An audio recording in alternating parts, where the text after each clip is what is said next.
Hello, everybody. I am Cameron Hinton, ACUMA's Associate Director of Events and Member Relations. I'm super excited to kick off today's ACUMA Inside Track webinar, today hosted by our friends over at Class Valuation. We really appreciate Class Valuation's commitment to educating our credit union members, and this webinar is going to do just that, so it's going to be awesome. A quick update from ACUMA real quick before I turn it over to the class team. We have two of our focal point workshops coming up.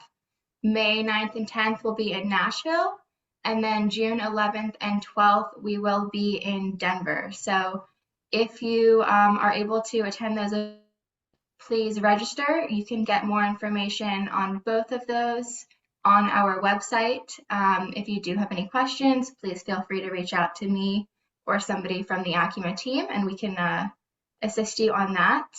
Also, just be sure to stay tuned for all of our virtual education, just like this awesome webinar that you'll hear more about in just a minute. But lots to come throughout the whole year, so just stay tuned to ACUMA's LinkedIn, emails, and if you're an ACUMA member, our connected community. It's been a really great pleasure to work with the class team, and we're super excited. So, Sally, I will turn it right back over to you to take it away. Thank you, Cameron. Good afternoon, everybody. I think it is afternoon for most people, maybe morning. My name's Sally Carruthers, and I'm EVP of Class Union, which is a segment of Class Valuation. A little bit of background. Class Valuation, as you may know, is probably the largest AMC, appraisal management company in the country. And we have a tiny little segment that is Class Union. I say it's tiny, it's not really tiny. We have a segment that is actually dedicated to credit unions. We have at the moment about 300 active credit unions. They range in size from very large credit unions to tiny little credit unions. And everybody has access to all the wonderful things that we have. I like to say we're a little AMC inside a big AMC, so we get to play with all the big boy toys, big girl toys. So all the technology and fun things we have. Those of you who don't know me, I am an appraiser, and I have with me two wonderful people. I have Travis Morrow from R&L, Federal Credit Union, actually the CUSO for, sorry, I got that wrong, Travis, the CUSO for R&L. And Cindy Harris from Class Valuation, who is an expert on appraisers. Today, we're going to talk about successfully navigating the challenges of new construction. So with that, let me introduce Travis, and he'll tell you a little bit about himself. Yeah, thank you, Sally. My name's Travis Morrow. I'm actually the president of Seven Mortgage. We are a mortgage CUSO based out of Knoxville, Tennessee. We're jointly owned by OR&L Federal Credit Union and Consumer Credit Union based out of Greenville, Tennessee. Been with the company about 3 years, and prior to that, I was the VP of Mortgage Lending for OR&L Federal Credit Union. Cindy. Hello, I'm Cindy Harris. I'm an executive vice president at Class, mainly focused on our appraiser partners.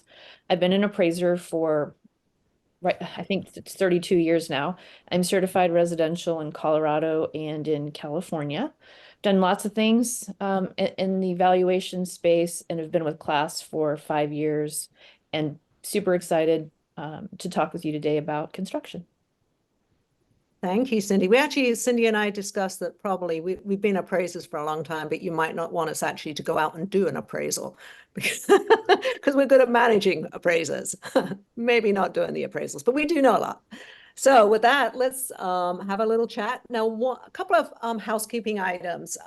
Everybody is on mute, but you are very welcome to ask questions. So go in and ask questions. We will leave all the questions to the end and address those at the end. So hear us out and hear what we have to say, and then we'll get to those questions. So really appreciate everybody being here. So let's move to the first slide. This is an overview of new construction, and Travis is going to take this one. Just a kind of side thing, we don't want to get, this is about valuation and problems with valuations in new construction, but I think it's good for, since Travis has a very large new construction loan portfolio, just to give some insights and help on that. Go ahead, Travis. Yeah. Thanks, Sally. Yeah, and as Sally mentioned, we could talk about construction lending all day, every day, and take up about a 3-hour session if we wanted to. So we're going to try to focus as much on valuation as possible. And obviously, if you have any questions, please put that in the Q&A, and we'll try to answer those at the end. But just a little bit about ORNL. ORNL is one of the largest construction lenders in East Tennessee. We've been doing construction lending for about 20 years. And about the last 10 years, we've really seen tremendous growth. Just a little bit about the portfolio. We've got about 160 active construction loans that are currently in process, about $95 million in total volume. Obviously, with dealing with a large portfolio like that, you want to make sure that you've got a great team in place. As far as what ORNL has, we kind of determine that each individual construction manager that we have can handle about 75 to 80 loans. Of course, we have about 160 in the pipeline now. We do have currently 2 construction managers as well as an operations specialist. Construction to perm managers basically handle the loan once it closes in funds, and they manage that construction process from the beginning of the build all the way through the end. Operations specialists, they kind of manage and help facilitate draw requests, communication with the member and the builder, issuing those checks and payment to the builder, things of that nature. So, as you can imagine, a large pipeline of active construction loans, it takes a really fine attention to detail. You want to make sure you're actively monitoring that pipeline and trying to navigate any challenges that may come up. Some of those challenges could include, and we see this a lot, especially here recently over the last couple of years, delays in construction. That may be due to labor shortages. It could be due to material shortages. Obviously, with the pandemic and what we've dealt with over the last couple of years and are still dealing with, that's a very real issue, and we try to mitigate some of those risks as much as possible.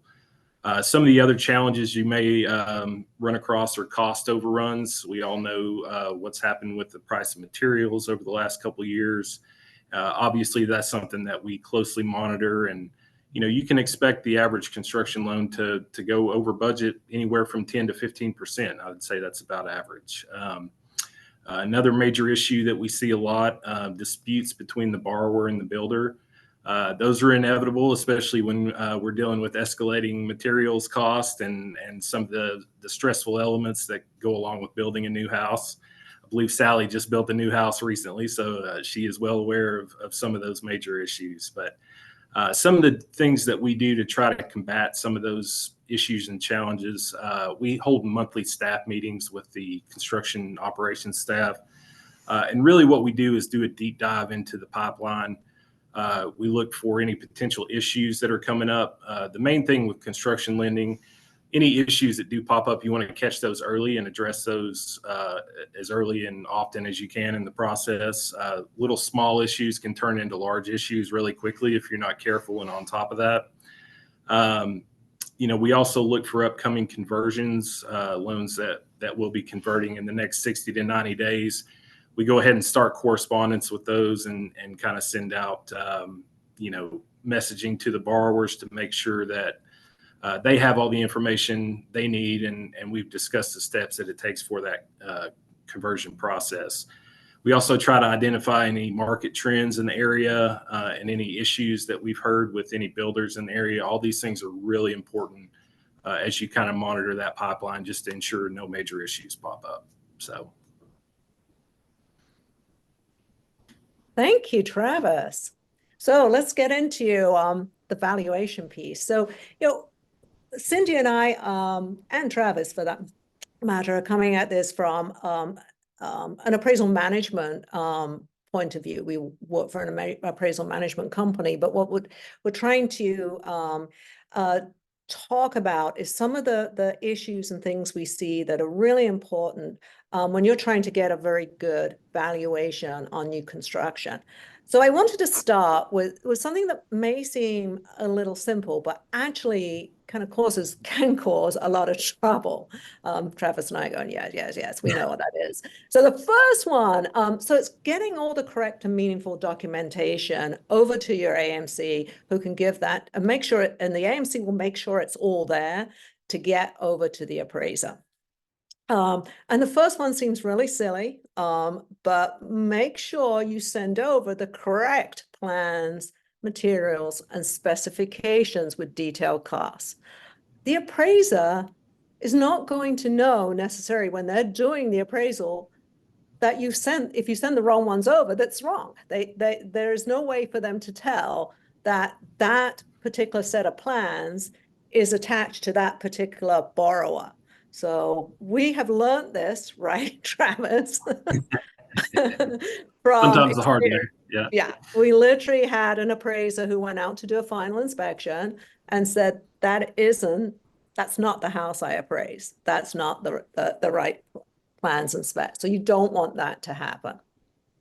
Also, we need to see all the builder contracts. We need to know, the appraiser needs to know how much it's going to cost to build that property.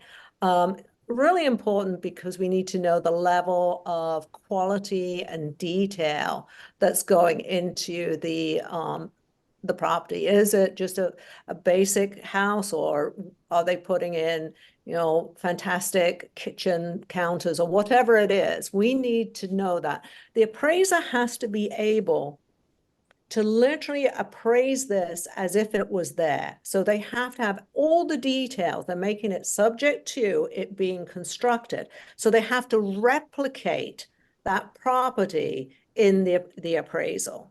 And that's a very important part. Otherwise, they can't come up with a value. They're doing it under what we call a hypothetical condition. We'll talk about that, but they need to know exactly what is going into that property. And part of that, just something sorry, yes, Sally. I just no, wanted go to ahead, add Travis. something from a lender's perspective as well. It's also really important to make sure that you evaluate those materials lists and budgets to make sure that the cost that's being presented matches up and that there's no missing line items. What we find often is a lot of homeowners will go to several different builders, try to get competing estimates, and especially here recently, it's become very competitive in the builder landscape. Each one is trying to kind of underbid or overbid. So you want to do your due diligence and make sure that you really analyze that builder's materials list and the budget to make sure everything matches up and there's no major missing line items too. Mm-hmm. Yeah, that's a really good point. With that, something that is incredibly important is that the appraiser has contact information for the builder. Cindy and I were discussing this when we kind of were putting together this webinar, and as you see, we're veteran appraisers and kind of grew up doing these type, right, Cindy, these type of appraisal, and you can learn so much with just a discussion with the builder. And also the builder has available sales sometimes. They have information that may not be readily available in MLS or something like that. So the appraiser, it kind of sounds contrary, in this day and age, we've got to the point where we don't want the appraiser talking to anyone, or seems like it. That's not the case. An appraiser can absolutely talk to the builder. And as long as the appraiser isn't later disclosing assignment results, this is a really major part that they can have that contact and discuss it. And the best appraisers are going to ask for that contact information.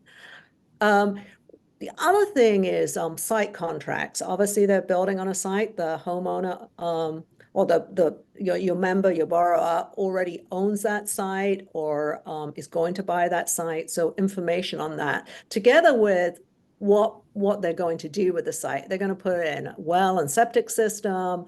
Are they going to hook up to the city? And what other improvements? What kind of driveway are they going to put in? What kind of whatever it is onto that site? How are they going to clear trees? Are they going to do this or are they going to do that? With that, a plat map, because the appraiser needs to know exactly what they're appraising, especially when we get into some of the rural areas. Is it 5 acres, 10 acres? And whereabouts is that? As an appraiser, I can just tell you in the past, one of the most difficult things about appraising new construction is sometimes actually finding the site. And we have had instances of appraisers, where the member comes back and says, that's not my lot. That's not where I'm building my house. So a plat map is really important. And then, as Travis, I'm sure he knows that, what people decide to build in the first place is not what they end up with. They want to change this. They want to change that. The wife decides she wants some different kitchen count. I did the same when I built my house. Yeah, that hardly ever happens, right? Right.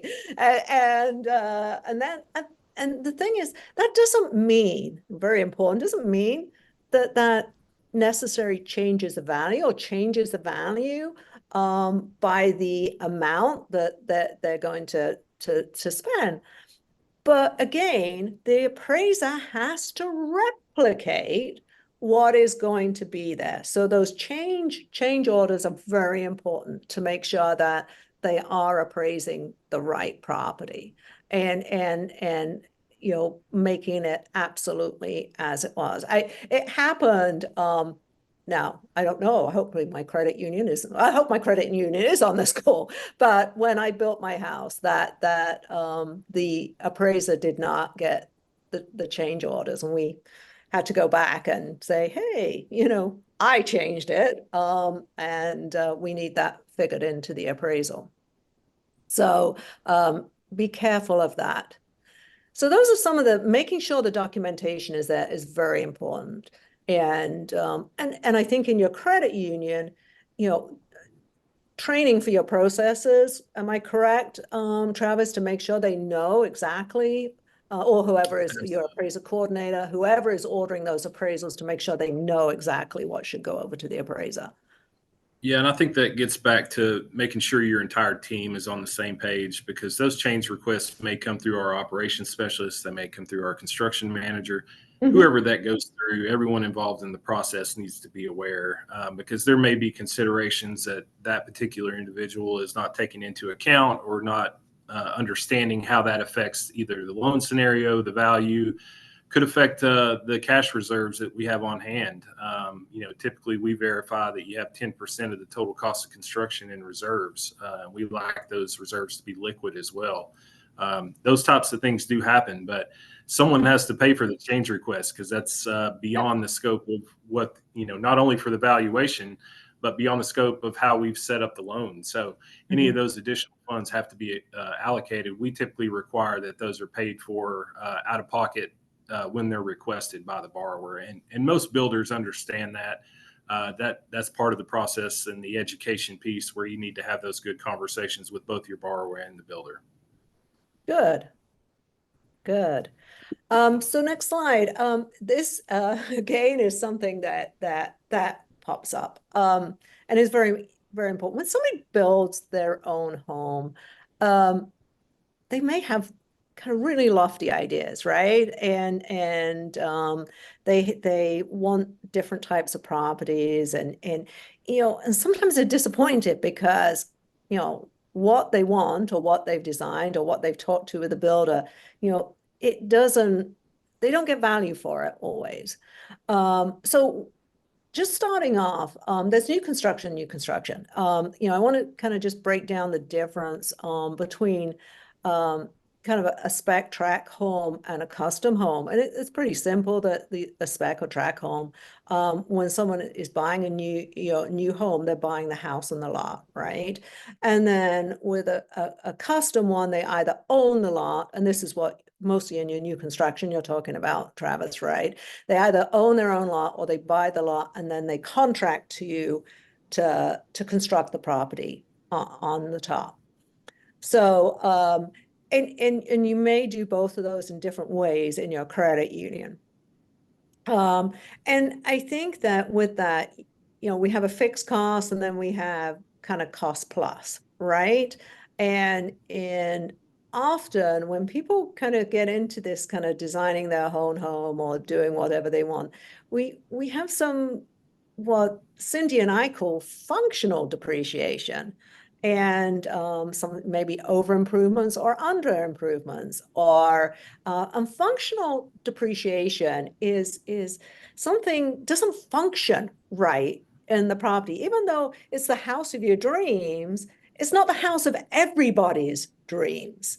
And so we see some pretty odd things in some of these homes.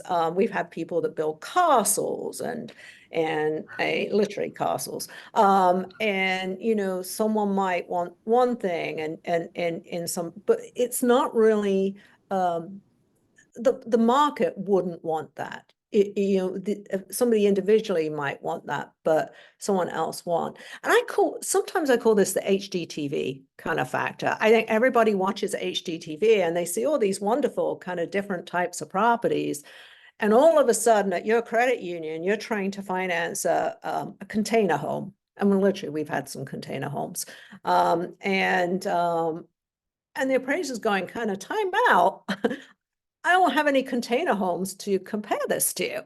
And, really, is there a market for that? So, and there are fads, obviously, on this. We kind of went from the straw-built house to whatever other different kind of ones they are. So, just bearing in mind, the conversation and some of these difficult conversations that you have to have with your member about the home they're building. Do you have that, Travis, sometimes?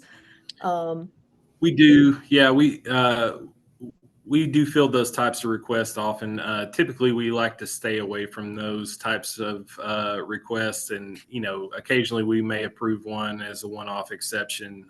But I think to your point, Sally, you got to consider the ramifications of putting that type of collateral on your portfolio, and if you did have to resell that at some point, how difficult will that be to kind of get rid of? So, obviously, with the member in mind, we like to appease certain members, and we have requests that we always consider everything and take everything into account. But typically, we like to stay away from those types of requests for the most part. Yeah, and I think the idea that those type of things are different from unique homes. We have kind of more unique homes, and that's they are still marketable, they're still fine, but they just take an extra touch in the appraisal, and we'll talk about specialized appraisers who can do those.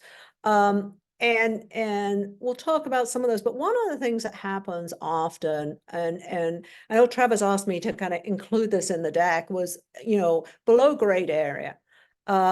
And particularly when you get into kind of some custom homes, lakefront homes and things like that, we have a lot of what is actually living space that is below grade. And so because it's below grade, it will not be included in what appraisers call the gross living area. Because we'll talk appraisers measure to ANSI guidelines. The important thing, and you're going to have difficult conversations again with your member about that, particularly when the appraisal comes back, is to understand that just because a finished area is below grade doesn't mean that it doesn't have value. And the appraiser will just consider that value in the area that it's in. So, and we understand, appraisers aren't silly. We know that there are lovely walkout basements or walkout areas that walk out, right out to the lakefront.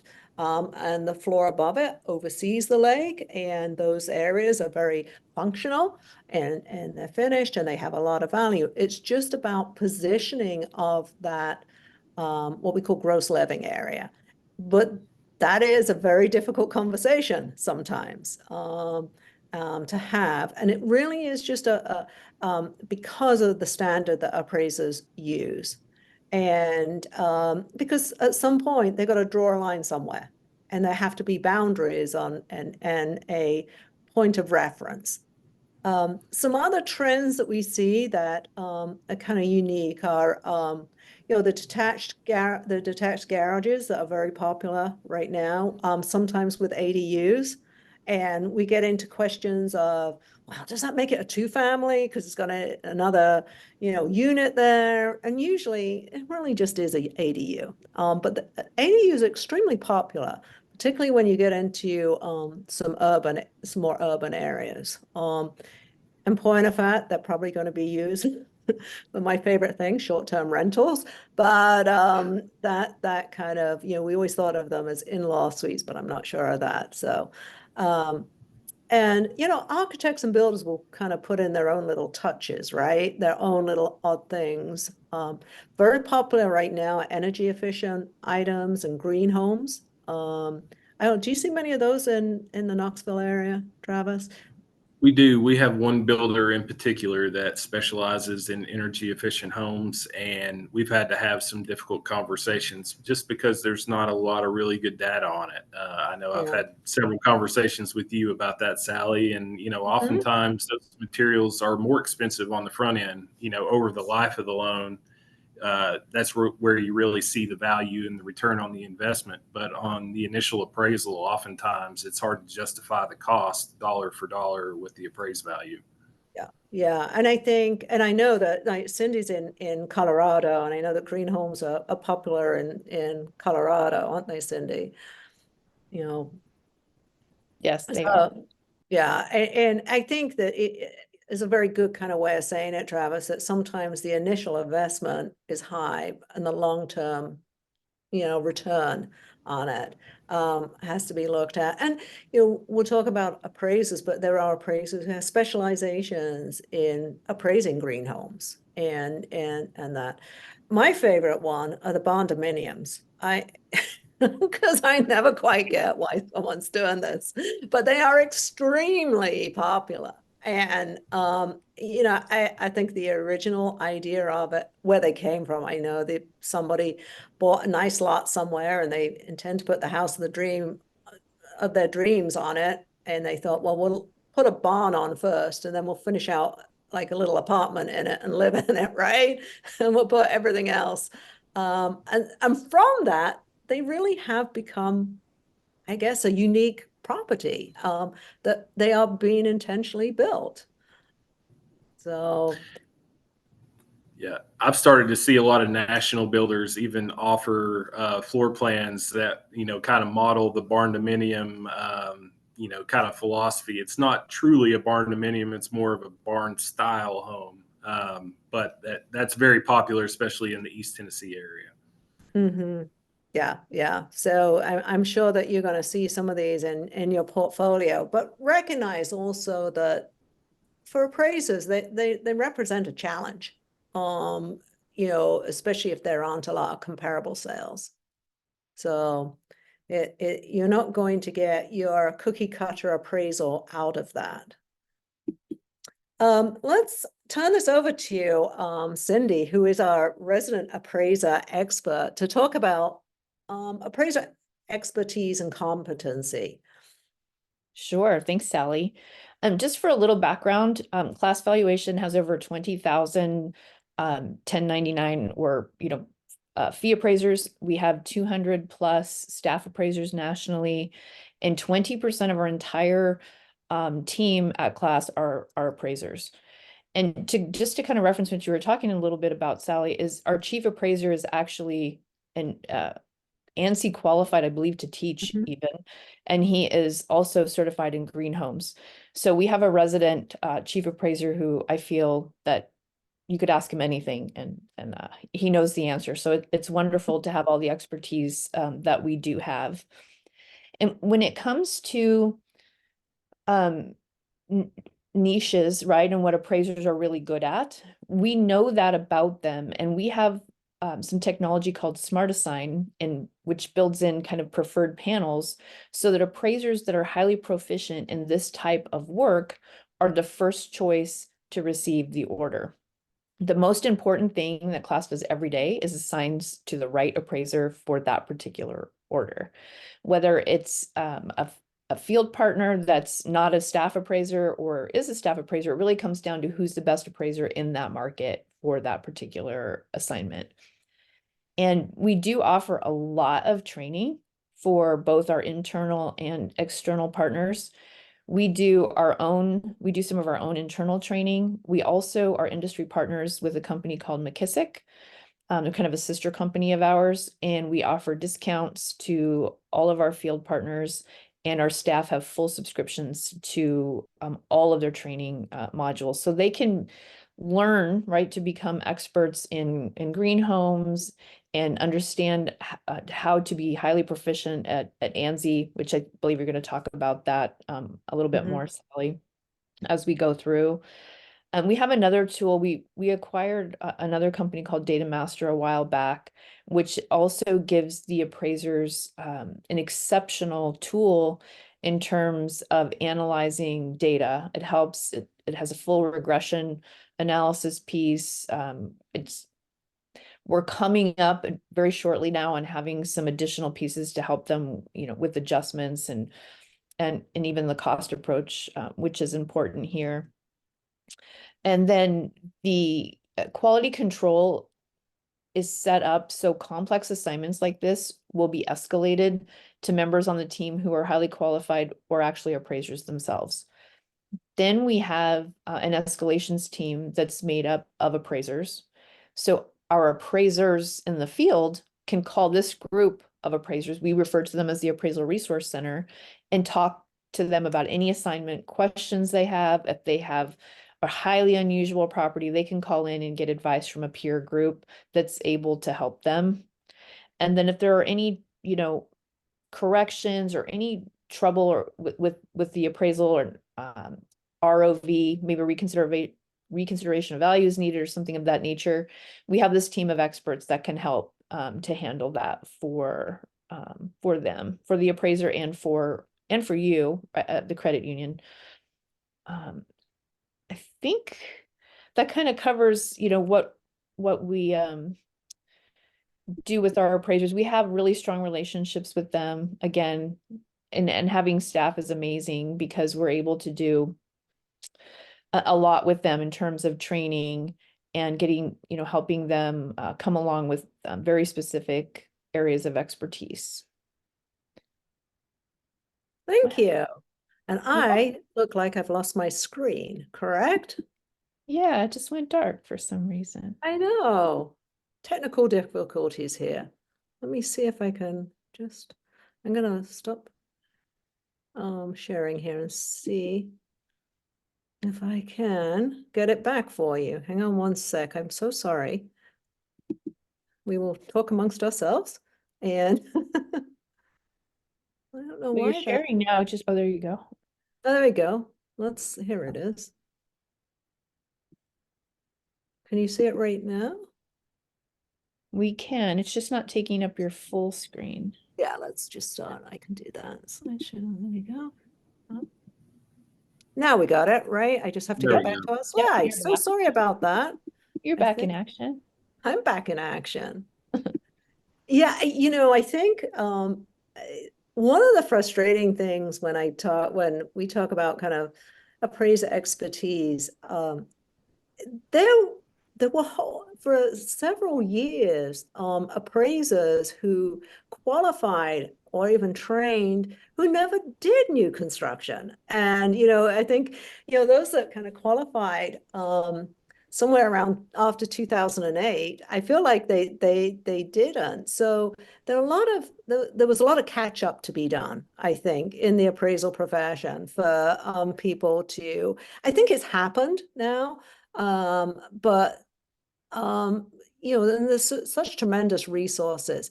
Many of you out there, credit unions have your own panels of appraisers, and if they are part of the class group. They have access to the training and access to data. DataMass is amazing, an amazing tool. So, if you have any questions about that, or you have any of your appraisers do, because often they're members of your credit union, just contact us and we'll put you in the right direction. So, going back to the site, or going to the site, there are some, people pick sites for all kinds of reasons, right? And each of them has their own unique qualities and aspects of valuation. And people choose them because they may be near to a school, or they have a desire to get a beautiful lot near a golf course, or on a lake, or whatever. And again, it's kind of similar to the uniqueness of our home. Sometimes that may not be what everybody wants. Not everybody wants 150 acres, 100 miles from the nearest store. But every site is unique. Every single plot of land is absolutely, even in a subdivision, it is unique. And so the value of the site is incredibly important. The value of the site, I always say, is the basis of the value. You could take the same house and move it to a different location, and put that house down in a different location, and the value would be different because the dirt underneath it is valued differently. So people, or your members will pick different types of sites, and sometimes some kind of valuation aspects come into it that are confusing to them. They may want 20 acres, and they see that 20 acres is not valued perhaps as high as they think. But maybe in that area, the a typical house is on 2 acres. So that additional 18 acres is really not worth, I guess the way of saying it is not worth as much as the 2-acre home site, the main one. They have what's called excess land, or surplus land. There's kind of two appraisal terminologies. And so that aspect is incredibly difficult. The other thing is that because these sites are different, when you put two sites together, it doesn't mean that the value of one site plus the value of the other equal the same, right? So A plus B does not equal A plus B. Sometimes you create what's called plottage. You put together land and it creates more value. Sometimes you put together land and it takes away from value. So the value of the site is incredibly important. It's a very major part of doing a new any kind of valuation, actually. How the site is utilized is important. One thing, for example, you might have a 20-acre site, but hey, 10 acres of that is in the flood zone. So you're not going to be able to use it. Or there may be some other physical aspect that stops part of that site being used. So the actual utilization of the site is incredibly important. The correct identification. And then appraisers have this wonderful thing. Let me talk about utilities too. Utilities are important too. We need enough space there to put the correct utilities, or if are they already there? Or in Travis's neck of the woods, it's it's one of the few places I've heard this where you have the issue of septic systems that are related to bedrooms, right? Which is, you have counters that do that. Huh? Absolutely. So much fun. Yes.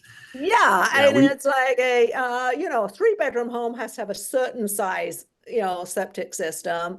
And if it's 4 bedrooms, then we got issues where, is this a bedroom or not a bedroom? And we've had some kind of issues like that. So those kind of things all have to be considered. One of the fun things that appraisers always have to consider when they're doing market value on a property is something called the highest and best use. And there are 4 tests. Get that right? 4 tests of highest and best use. And I'm not going to bore you exactly with what they are. we can reel them off because that's part of our kind of education, but but basically you're looking for the ultimately, when you appraise to market value, you're looking for the absolute best use, what the property would sell for, simply the best use of that property. And ultimately in residential appraising, the first test is legally permitted, and most, a lot of land is residential use. But when you get into some of these kind of rural areas, you've got some questions, right? Because you've got some farmland or no zoning. We do a lot of work in Texas. And there are major parts that don't have any zoning, including the city of Houston, which is very interesting. So highest and best use becomes important. Question for Travis, what kind of verification, because we often come across these hobby farms and things like that, right? What kind of verifications you doing with your members to ensure they're really building a residential property?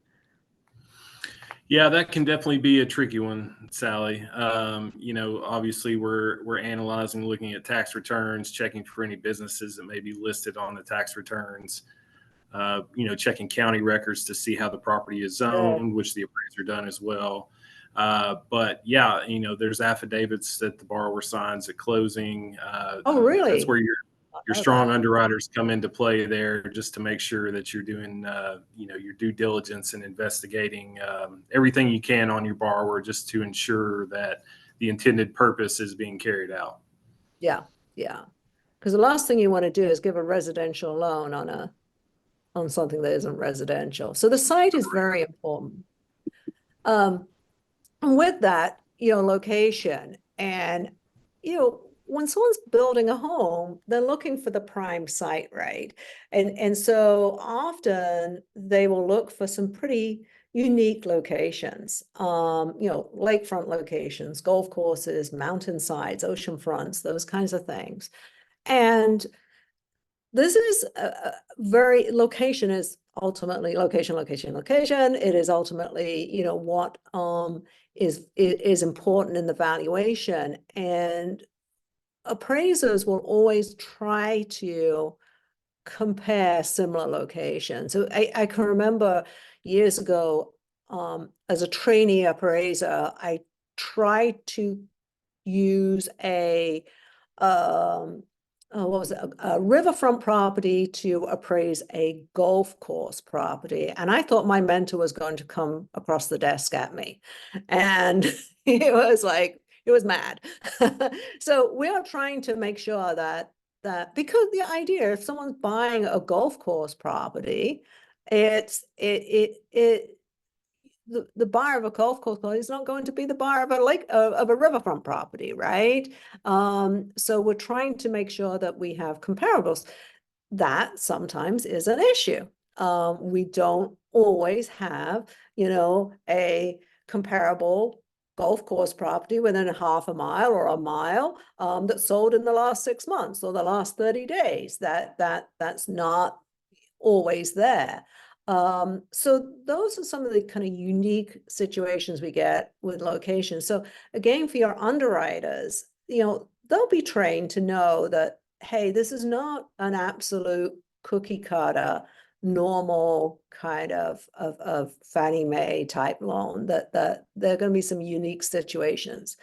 We touched a little bit about the farm situation. And there is a gray line, or sometimes where people kind of have hobby farms, and our test is usually, and Cindy will correct me, is are they making money out of it, right? Is it income producing?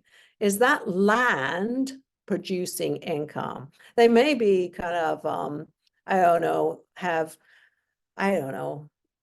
dogs that are having puppies that they're selling. Those are the dogs that they're selling. It's the land that has to generate income that makes it into a non-residential property. There are some challenges, obviously, with residential new construction, but there are challenges with urban new construction. I think some of the biggest challenges I see have been these what we call the tear downs and infill development. I know there are a lot of those in Denver, right, Cindy? That Yes. Yep. yeah, you know, they put up really unique homes in the middle of a really traditional area, and trying to find comps for that. There may not be comps in that immediate area, but are they comparable to a traditional 100-year-old home?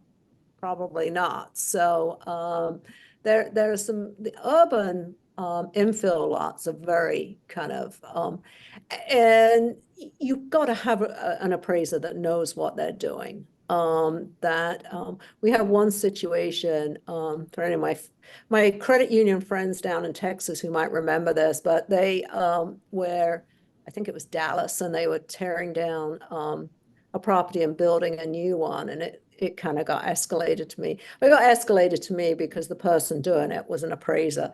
So they're kind of like, oh, that's not done properly. So, and then there are other challenges of investment properties and location. And I think one of those are probably when we get into the short-term rentals, which is a whole another topic for discussion. When you get into the rural things, we have existing properties on site, right? Sometimes we have the old manufactured home that's still, I think we've had tons of these, right, Travis, where someone's, Unfortunately, yes. mobile home is still sitting there, and we've got to get rid of that, and that's got to be figured into, the appraisal and that situation. So those are all kind of some of the challenges that we get into when we get to appraising some of these. And just to know that, you should never really be sharing a septic system. So that is something that comes up a few times. That is, I mean, many places that's illegal. And most counties don't approve that. But I'm sure that most lenders are not going to lend on that either. So shared septic systems are never good. Never good. Yeah. Well, what we see a lot is we'll have borrowers that buy large pieces of land with an existing manufactured home, and they buy the property with the anticipation they're going to build on that property and live in the manufactured home while the new home is being built. Typically, we require that those homes be removed as part of the construction process. Although Fannie Mae has changed their guidance on that recently. One thing to consider as well is if the borrower is living on the land, the loan could be subject to rescission as well, which is a little different for construction loans. So just another consideration that everyone needs to be aware of. Really, thank you.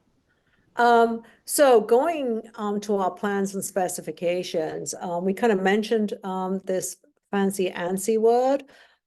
First of all, just to reiterate, make sure you got the correct plans. But an appraiser will will measure a house, and also measure a house even from plans based on ANSI, a specification called ANSI. And ANSI is just and they'll say in the appraisal that it's done according to ANSI. And I don't want to get into all the details of ANSI, but what ANSI does is set a standard. And that's why it's very important. It actually sets a standard so that you know exactly how that property is going to be measured, and how the gross living area and any other areas are going to be allocated, including below grade. And as I said earlier on, just because something is below grade and has been measured below grade doesn't mean that it doesn't have actual value. So there are some kind of unique things. There are unique things as far as attics, and anyone can Google ANSI guidelines and look at them. They're not very long. They're only a few pages long. And I would say, get a copy of them if any of your members are upset with the way that they're the areas have been measured. But importantly, they often don't coincide with the area or the finished area that a builder might put on the plan. So the builder might say it's 2,800 square feet, but ANSI might come in at 2,600 square feet. So, sometimes one of those, the items is two-story foyers and other two-story areas. An appraiser will not count that open area as gross living area. I mean, it makes sense. You're not going to walk on that air, so there is nothing there. So sometimes, actually quite commonly, there will be a discrepancy in that floor area, that gross living area, between the builder and what the appraiser has. But understand, the appraiser has done it to a specific standard, and that's called ANSI. And just one thing to add there, Sally, this is an issue that comes up with our borrowers as well, where the completed plans represent finished below grade square footage. We know the cost to finish those areas are the same as above grade square footage, but as we also know, typically that below grade square footage has a diminished value. So that's one thing that you want to really be careful in speaking with your borrowers, especially up front, and just kind of setting the expectation that some of that square footage may not hold the same value as the above grade square footage, but to your point, there is still value there. Absolutely. And we find there are homes that have most of the bedrooms in the bottom area, which is, provide they meet the criteria for a bedroom, and which is ingress, egress, and well, closet. I'm English. I'm kind of I have a thing about, not that thing about closets, but that it meets the standards. But it is it's a difficult one of those I'm so glad I don't have to have the difficult conversations with your members. That makes it so much easier. We've had several very challenging. We have one custom builder we work with in particular here locally, and he does a lot of lakefront properties. Well, a lot of those lakefront properties have walkout basements, and a majority of the bedrooms are typically located on most of his floor plans below grade. So we've had several of those difficult conversations, especially when your LTV is tight, and you're kind of close on cash to fund or cash to close. So that's really where it gets back to educating your borrower and making sure they understand the process and what's involved with the appraisal. Yeah. And Sally, really quick, ANSI, actually for everyone's knowledge, is the American National Standards Institute. There and you they're go. the ones who set that standard for appraisal measurement. Yeah. So if they want to Google it, they can. Yes. Right? Yes. And it isn't very long, is it? I think it's 12, is it 12? It's not, I might be wrong on that, but it's not very long. It's not like a whole book on anything. So it's pretty easy. Let's talk about some of the, actually I'm kind of up against time, but some of the approaches to value.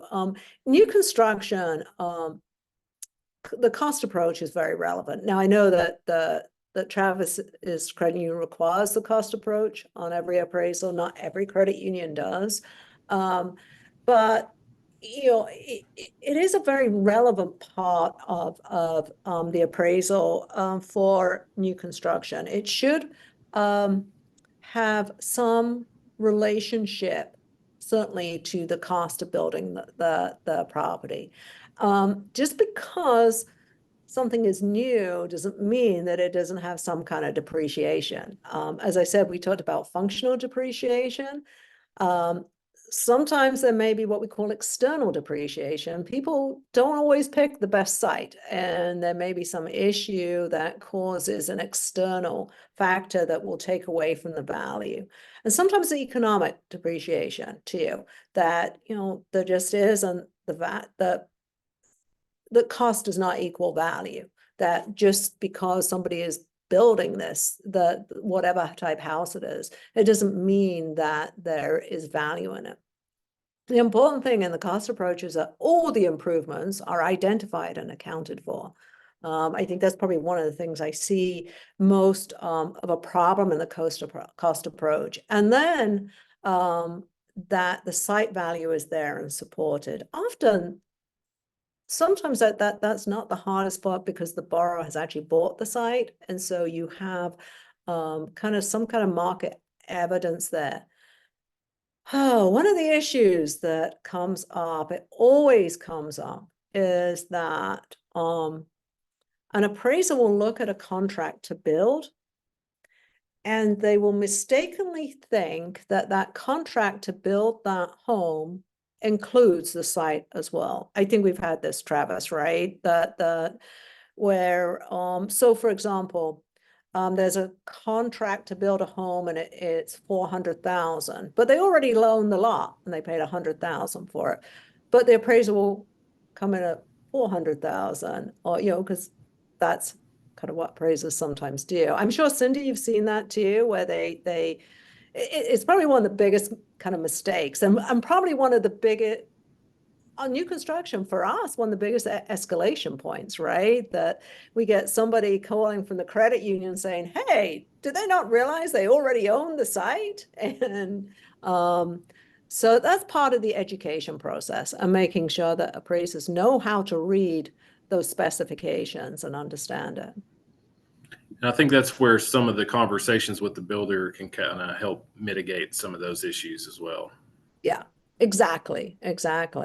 Yes, absolutely. I think getting appraisers to talk to the builders and sometimes it is getting the appraisers and making sure they're educated to know to talk to the builders. And then we set the expectation that they should be talking to the builders.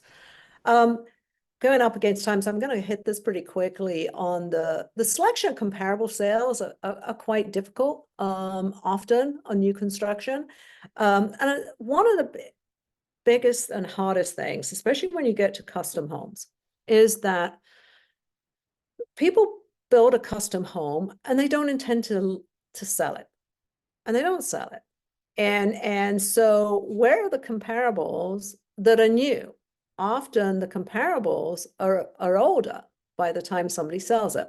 So often I've had people at the credit unions come to me and say, well, why can't we use the builder built this house down the street for these people? Why can't we just use that home? And the problem is that an appraiser cannot use a sale that is the combination of a site, a separate contract for the site, and a contract to build. And it's actually on our certification that we haven't used it. So we can't actually do that. A lot of credit unions aren't aware of that is not a sale. It's not a sale of land and building together. They are separate. There's a contract to build a house, and then there has been a real estate contract for the lot. So site, comparable selection is often very, very difficult. One of the things I put in the role of digital appraisal tools, which kind of refers to what Cindy talked about, things like Data Master that give you a lot more availability to information than sometimes the MLS does. And the ability to make sure that you're looking at every type, the appraiser's looking at every type of sale. Because when we get into a reconsideration of value, right, it's like, why didn't you take this sale or that sale? Well, sometimes appraisers just go for the MLS and that is it. So a hypothetical condition, we appraise the property to what we call a hypothetical condition. Basically, we're pretending that the house is built as of the effective date of the appraisal. I hate to say that hypothetical conditions make pretend, but it kind of is. We're actually creating this mythical house exactly as it is in the plans and putting it on that site. So it's like kind of building it to the site. I would love to see, when we get into the AI stuff and us to be able to build these houses in 3D and put them onto appraisals in a 3D rather than a flat plans. I think that's probably in the future somewhere. Timing inspections, I'm sorry, we are running up against time. Obviously, you have inspections to make sure the drawer inspections. I know that Travis's company uses. We actually have an inspection company we use for them.